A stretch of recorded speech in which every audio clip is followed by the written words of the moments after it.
Hello everyone, welcome back to the channel. In today's video, we will be showing you how to remove Apple Cash from your payment and shipping settings in just few simple steps.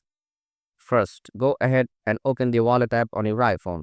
Once you're in the Wallet app, tap the plus icon located in the top right corner. Next, you will see the option labeled App on your iPhone.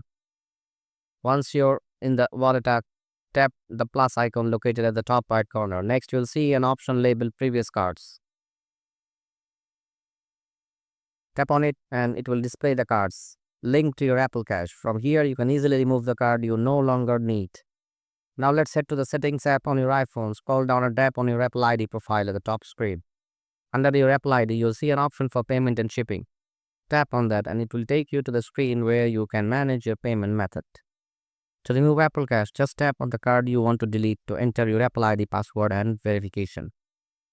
And that is it. You have successfully removed Apple Cash from your payment shipping settings. If you found this guide helpful, don't forget to hit button, like and subscribe for more tech tips and tutorials. Thanks for watching and I'll see you in the next one.